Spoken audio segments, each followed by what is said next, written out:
है जवानी तो इश्क होना है। अबे जरूरी नहीं सबको इश्क ही हो, कुछ कुछ के कमर दर्द भी होता है। क्या चल रहा है, ऐसा कैसे हो रहा है? हाँ ये क्या हो गया? बकवास है बकवास। तो इंस्टाग्राम पे हमें फॉलो कर लो क्योंकि असली इश्क तो वहीं होता है डीएम्स में। हाँ भाई वरुण, कैसी पिक्चर?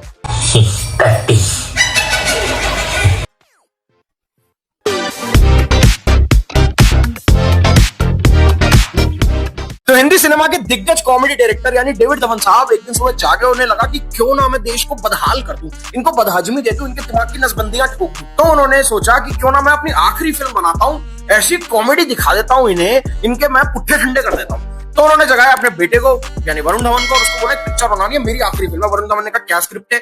डेविड धवन ने कहा चुप हो जा, तेरे पास दो हीरोइन है, शांति साइड में बैठ जा।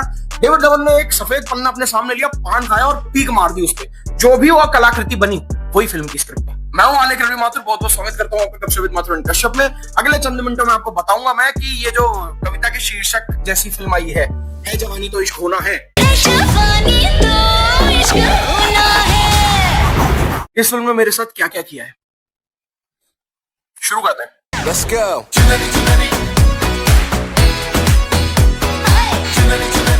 तो मैं मानता हूं कि देश के हालात ज्यादा सही नहीं चल रहे। एक तरफ कांग्रेस जनता पार्टी है तो एक तरफ सोना नहीं खरीद सकते, सोना अपने आप गायब भी हो रहा है देश से आजकल। तो मैंने सुना है बिक जाते हैं कहीं कहीं जाके। छोड़ो, मैं ज्यादा पॉलिटिकल नहीं होऊंगा, मैं बेवकूफी का मैं क्यों हो जाता हूं पॉलिटिकल बार बार। खैर, देश में जैसा हम जानते हैं हालात ज्यादा सही नहीं है, लेकिन फिर भी हम खुश तो थे। उसी खुशी पे बट्टा लगाने डेविड धवन साहब आ गए। उन्होंने कहा ऐसे कैसे खुश हो तुम? तुम्हें क्या लगा फिर से जोड़ी नंबर 1 बनाऊंगा? तुम्हें क्या लगा फिर से हसीना मान जाएगी? यार क्या फनी फिल्म बनाता था यार ये आदमी, हसीना मान जाएगी यार तुम्हें? जो चाचा है वही भतीजा है, जो भतीजा है वही चाचा है, जो चाचा है वही भतीजा है, जो भतीजा है वही चाचा है। ऐसा सेपरेट चाचा ही नहीं है। क्या किया है यार, ये क्या किया है? चलो प्लॉट से शुरू करते हैं। तो जैसा कि पापा धवन हमेशा वरुण धवन के लिए करते हैं कि हमेशा से उसकी दो हीरोइन वो रखते हैं, चाहे मैं तेरा हीरो हो चाहे जुड़वा टू हो। इस बार भी उन्होंने वही करा है कि भाई तेरे पास दो हीरोइन है, एक तेरी गर्लफ्रेंड है, एक तेरी बीवी है। अब वो क्यों है वो तुम्हें फिल्म देख के समझ आ जाएगा अगर तुम्हारी हिम्मत है फिल्म देखने की। पर ठीक है, फिर भी मैं तुम्हें बताता हूँ, मैं अच्छा आदमी हूँ, मैं नहीं चाहता कि तुम अपने ब्रेन सेल्स को डेड करो। और मैं तुम्हें भाई सारे स्पॉइलर दूंगा इस वीडियो में, मैं तुमसे कुछ नहीं छुपाऊंगा क्योंकि मुझे पता है अगली गली में कुत्ते हैं और तुम्हें वो कुत्ते काटेंगे रेबीज वाले, क्योंकि मैं कटवा के आया हूँ। तो मैं नहीं चाहता कि तुम्हारी भी ऐसी तैसी हो, मैं तुम्हें बताता हूँ। तो ऐसा है कि वरुण धवन हैप्पीली मैरिड है मृणाल ठाकुर जी से। मृणाल ठाकुर जैसी बीवी है भाई अगले, मृणाल ठाकुर। खैर, तो मृणाल ठाकुर जी जो है वो एक पेरेंट नहीं बनना चाहती है, पर वरुण धवन एकदम मरे जा रहा बाप बनने के लिए। तो मृणाल ठाकुर कहती है कि भैया तू जीवन से कुछ और चाहता, मैं कुछ और चाहती हूँ, let's get divorce. Varun Dhawan भी हाँ कर जाता है रिलक्टेंटली और कोर्ट उनको कहता है कि भैया 6 महीना हम आपको देते हैं, आप अलग हो जाओ, उसके बाद आपको डिवोर्स करा दें। अब उन 6 महीने वरुण धवन को मिल जाती है पूजा हेगड़े। भाई मृणाल ठाकुर से लटके पूजा हेगड़े पे अटके, मतलब क्या किस्मत पाई है भाई। पापा धवन होता ऐसे हो भाई सबके। अगला पूजा हेगड़े से प्यार कर बैठता है और पता चलता है कि पूजा हेगड़े जो है वो मां बनने वाली है। और उसी समय पता चलता है कि मृणाल ठाकुर भी लौट आई है उसके जीवन में और वो भी अब मां बनने वाली है। तो जो ये आदमी बिल्कुल ही बाप बनना मांग रहा था ना, अब ये दो बच्चों के बाप बनने वाला है, लेकिन अलग अलग लेडीज। फिर एक तरफ वरुण धवन को दोनों से सच भी छुपाना है। पूजा हेगड़े की पूरी फैमिली इन्वॉल्व है, जिसमें उसके ब्रदर है रंधावा साहब, यानी कि जब जिमी शेरगिल जो बात बात पे गन निकाल लेते हैं और जब एक्चुअली फंसने वाला होता है वरुण धवन और कुछ ऐसा अटरम शटरम सा जवाब देता है, जब बंदूक चलानी है तो पता क्या बोलेंगे? वाह क्या बात है।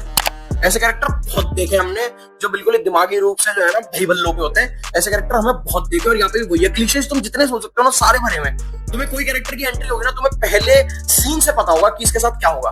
मोनी रॉय की एंट्री कराई है वरुण धवन की मां बोल के, और तुम्हें पता है कि ये कैरेक्टर कहाँ जाने वाला, और उस पूरे कैरेक्टर का कोड पता गया है कि एक ऐसी माँ है जो अपने बेटे से कम उम्र की है। अरे तो जैसा कि मैंने कहा पूजा हेगड़े की फैमिली है और हॉस्पिटल भी अब दोनों लड़के एक ही तो जाएंगी, क्योंकि ऐसी तो कॉमेडी बनेगी, चाहे हंसी आए चाहे नहीं है, पर कॉमेडी यही है। तो वो हॉस्पिटल का स्टाफ भी सब में घुस जाता है एंड भाई अनाप शनाप ब्लंडर जो तुम सोच सकते हो सब होते हुआ थे। एंड में कृति सनोन आ जाती है, कृति सनोन आ जाती है, बात खत्म, पिक्चर खत्म, हो गए पैसे वसूल हो गए, 3 हीरोइनें दिखाती, खत्म करो किस्सा।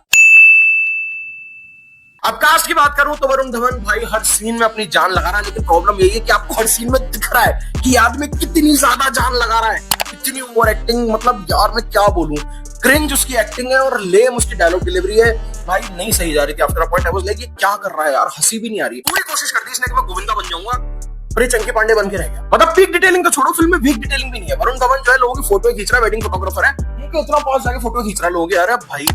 और उसके बाद भाई अंधा अमीर, मतलब लंदन में फ्लैट हो रखे हैं आदमी के, क्या चल रहा है। इसके बाद पूजा हेगड़े और मृणाल ठाकुर, मैं एक ही बार में इन दोनों को बताऊंगा क्योंकि कुछ है नहीं दोनों के पास करने को, ना इनको कुछ फनी पंचेस दिया। एटलीस्ट डेविड धवन हीरोइन को भी फनी रखता था। याद करो करिश्मा कपूर इन इस फिल्म, याद करो जूही चावला, उर्मिला मातोंडकर इन इस फिल्म। कुछ नहीं दिया इन दोनों को करने को। ये दोनों बस रिएक्ट कर रही है पूरी सिचुएशन पे, मुंह खोल के खड़ी है आधी ज्यादा फिल्म में। हाँ ऐसा कैसे हो रहा है, हाँ ये क्या हो गया। बस सुंदर दिखी है दोनों। अब वो तो इट्स अ गिवन यार, मृणाल ठाकुर जी कितनी खूबसूरत है यार, तुम सोचो तो सही है। तुम देखो भाई एक बार मृणाल ठाकुर जी को, इतनी कोई हद है यार। और एक बात है भाई, सुन ना, मृणाल ठाकुर एक्सपोज हो गए भाई, वो बहुत खूबसूरत है, मैं मान रहा हूँ, उनकी स्क्रीन प्रेजेंस भी अच्छी है, लेकिन उनको डांस नहीं आता भाई। मतलब सन ऑफ सरदार 2 में वो अजय देवगन के सामने डांस करके बड़ी चौड़ी हो रही थी, लेकिन भाई इस फिल्म में सामने वरुण धवन और पूजा हेगड़े थे, दोनों A1 डांसर्स, उनके सामने हो गई उनकी एस्तेस। खैर इसके अलावा मनीष पॉल है, जो कि बेचारा अपनी अगेन जान लगा रहा है। एक दो सीन में मुझे फिर भी मनीष पॉल पे हंसी आ गई थी। इसके अलावा जिमी शेरगिल है, जैसे कि मैंने बताया, वही अनाप शनाप हरकतें कि बंदूक लेके पूरा टाइम घूम रहा है। और अच्छा जिमी शेरगिल का क्या सीन है कि वो गा रहा है मारवाड़ी गाने, बोल रहा है हरियाणवी और दिखा रहा है कि वो पंजाब से है। अबे क्या है ये, कौन लिख रहा है ये चीजें। फिर मोनी रॉय है, चंकी पांडे है, राकेश बेदी है, पता नहीं क्यों है ये लोग। केमियोज में कृति सनोन है, के राजपाल यादव है, मनोज पावा है, जॉनी लीवर है। लोग सब अपनी कोशिश कर रहे हैं अपनी तरफ से, पर किसी को कुछ दिया ही नहीं गया। स्टिल जो केमियोज हैं वो मुझे फिर भी थोड़े फनी लगे। अब फिल्म अच्छा क्या है तो एक दो पंचेस पे हंसी आती है। जो पुराने गाने यूज किए गए हैं उसमें चुनरी चुनरी की तो ऐसी तैसी मार दी है इन लोगों ने, बिल्कुल ही ऐसी तैसी मार दी है। फिर भी बीच में कुछ पुराने गाने यूज किए गए हैं जो सिचुएशन के हिसाब से अच्छे लगते हैं। इसके अलावा जो नए गाने भी है वो भी अच्छे, सुनने में अच्छे लगते हैं, देखने में भी अच्छे लगते हैं, कोरियोग्राफी अच्छी है, लोकेशंस बढ़िया है।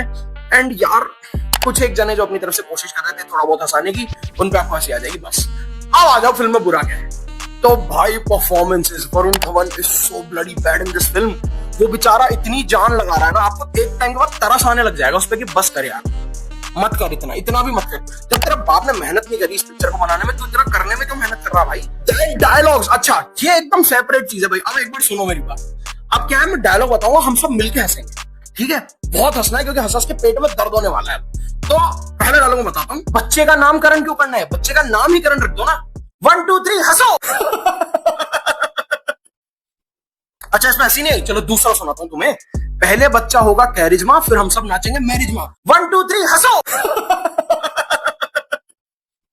इस पे भी नहीं आई। अरे तुम्हें आप सुनाता हूं सबसे तगड़ा, मतलब तुम ये डायलॉग सुन के हंस के गिर जाओगे अपनी कुर्सियों से।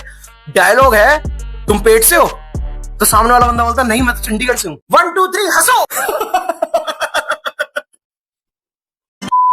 अरे वरुण बंटू दिमाग से चंटू, एक काम करना, यहाँ चाकू लगाओ, रेत दे गला, खत्म करना किस्सा हमारा। हाँ एक प्लस में फिर भी कह सकता हूँ कि एटलीस्ट चीटिंग को नॉर्मलाइज नहीं करा डेविड दमन ने फिल्म में, वरना बीवी नंबर 1 याद करो, वहां तो बंदे ने अलग ही रेज वेट कर रखी थी। चीटिंग नॉर्मलाइज नहीं करी गई है। फिल्म का एंड आपको लगता है कि यहाँ जो होना चाहिए था बंदे के साथ वो हुआ है, लेकिन एंड में भी भाई अलग स्पीच देकर रेज वेट करने की कोशिश तो यहाँ भी है। और सबसे बड़ी प्रॉब्लम जो है ना फिल्म के साथ, कि यार आपको हंसी नहीं आ रही है। फिल्म में कॉमिकल सिचुएशन क्रिएट करने की कोशिश की जाती है, पूरी जान लगा रहे हैं सब मिलकर, लेकिन आपको हंसी नहीं आ रही है। The film is just not funny. It's not funny, not funny. अब फाइनल वर्डिक्ट की बात करूं तो भाई तुम क्या ही कर लोगे इस फिल्म का फाइनल वर्डिक्ट सुन के। तुम्हें जानी है क्या पिक्चर, तुम्हारा दिमाग खराब है क्या, है दिमाग से पर्सनल लोन पे हो गया तुम। फिर भी चलो मेरी तरफ से 1.5 स्टार में फिल्म को दूंगा। मनीष पॉल की थोड़ी हरकत में मेरे को हंसी आ गई थी, कुछ बीजीएम पे मेरे को हंसी आ गई थी, गलती से मैं एक दो जगह हंस दिया। इसके अलावा फिल्म का सेटअप अच्छा था, इस पे कहानी बहुत अच्छी बन सकती थी, इस पे पिक्चर बहुत फनी बन सकती थी, पर कुछ हुआ ही नहीं, कहानी लिखी ही नहीं गई है। डायलॉग तुमने फरहाद सामजी से लिखवा लिया, डायलॉग अच्छे होंगे कहां से, हैं मेरे सिंगट्टे से। बहुत बुरी फिल्म है, बहुत बुरी। एंड तुम्हें क्या लग रहा है सिर्फ बॉलीवुड ने इस हफ्ते हाँ गए थिएटर्स में? नहीं दोस्त, टॉलीवुड से तो और भी बड़ा एलिफेंट साइज वाला हक्का आया पेद्दी नाम का, तो थिएटर से तो इस वीक दूर ही रहो। आई मीन मुझे नहीं पता इनकी ऑडियंस कौन है, कौन। हाँ मेरे पीछे 3 लौंडे बैठे थे भाई, उनको जीवन का मजा आ रहा था भाई, पता नहीं क्या है। और ऐसे मतलब फिल्म शुरू होने से पहले अलग ही खुश थे वो कि अरे भाई अभी मत हंसा, अभी फिल्म में भी हंसना है भाई। और इंटरवल में कह रहे हैं अरे कुछ खिला दो यार, हंस के पेट में दर्द हो गया। अरे तुम्हें चप्पल है मेरी। तो इसमें थिएटर से तो दूर रहो, हमारा चैनल देख लो, और भी वीडियो जल्दी आ रहे हैं, नहीं तो पुराने वीडियोस उठा के देख लो यार, इस फिल्म से तो लाख गुना फनी। तो बहुत बहुत शुक्रिया इस वीडियो में हमारे साथ यहाँ तक जुड़ने के लिए। चैनल को सब्सक्राइब कर लीजिएगा, वीडियो कर लीजिएगा लाइक एंड शेयर, बढ़िया बढ़िया कमेंट छोड़िएगा, एंड इंस्टाग्राम पर हमें फॉलो कर लो क्योंकि असली तो वही होता है डीएम्स में। Thank you so much. जय श्री राम, वंदे मातरम।